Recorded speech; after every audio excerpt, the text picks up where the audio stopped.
Hello, educators. This is Debbie from Teacher Success Coach. I hope that you guys are well and then you've had a fantastic week of transforming young minds.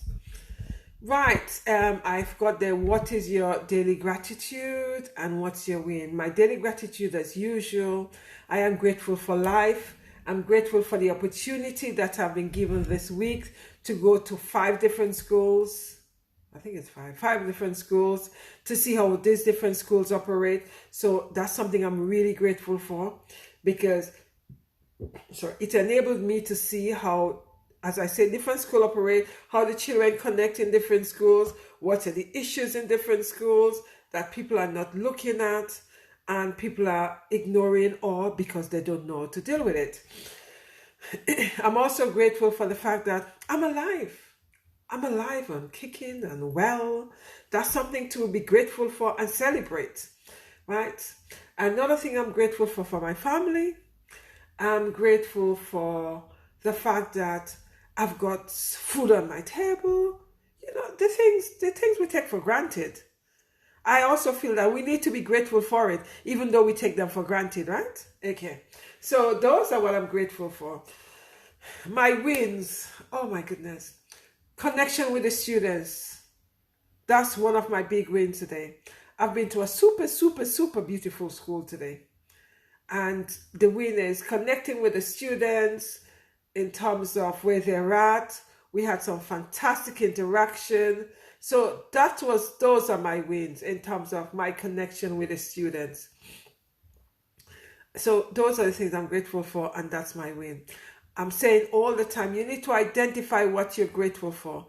You need to identify it and celebrate it and remind yourself how fortunate you are and how fortunate you are and also how blessed you are to have those things that you're grateful for. I also want you to identify your win. There are wins in every situation. I want you to find those wins, educators. Celebrate those wins. I am not saying it's easy. It is not easy, but there are wins. And I want you to find those wins and celebrate it and enjoy it. Right. What I'm looking at today is your intuitiveness. And what we do that allow people to treat us, either we say bad or treat us in a particular way. And believe me, you are contributing to the way people treat you. Yes, you are contributing to the way people treat you. Yeah, I've repeated it. Because it's true. What signals are you giving out that empowering someone to treat you in that particular way? We give out a lot of signals that other people think it is okay to treat us a particular way. For example, someone taking you for granted. You give out a signal that make them think that it is okay to treat you in that way.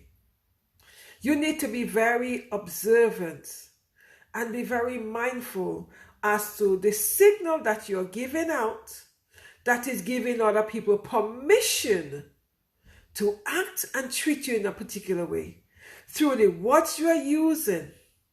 Yes, words have power and words are magic. Through your body language and things that you are not saying. 3 years ago, one of my coaches said something to me. I was in a session with her and I was saying to her, oh, this person did this, da da da da. And then she said to me, Debbie, stop. I said, what do you mean stop? This person have done that? She said, no. She said, Debbie, how have you contributed to that?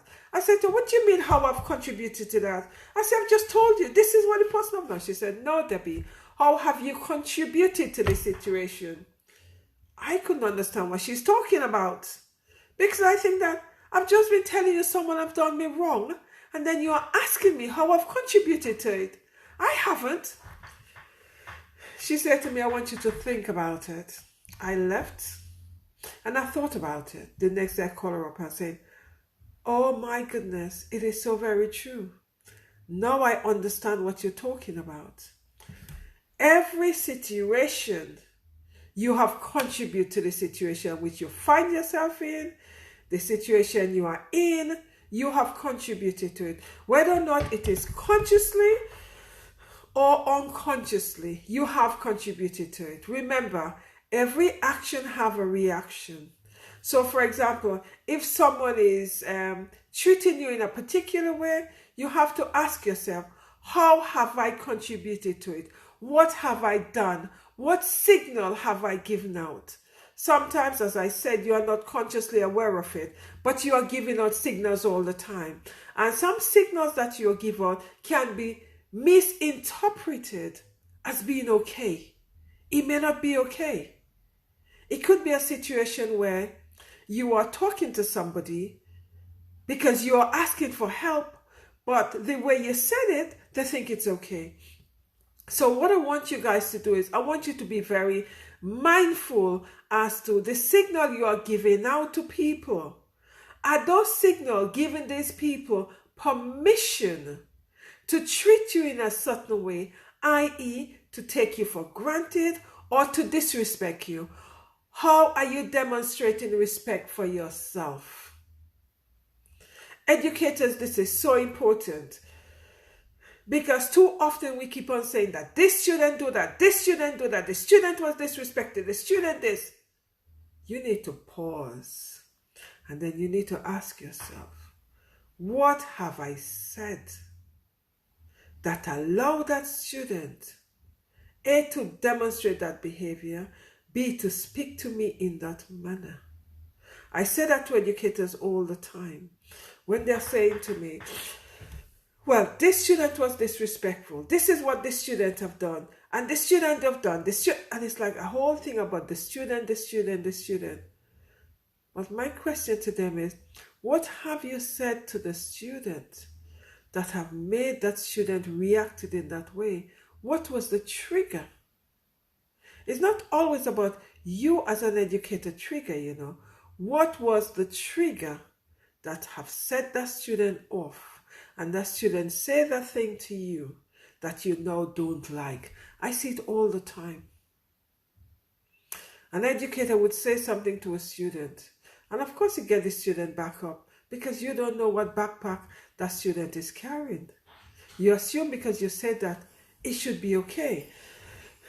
And another thing educators say all the time, oh, this student disrespect me. Yeah, but what message have you sent out that have allowed that student to disrespect you? Or what the student have said that appeared to you as disrespecting? That's what you need to look at.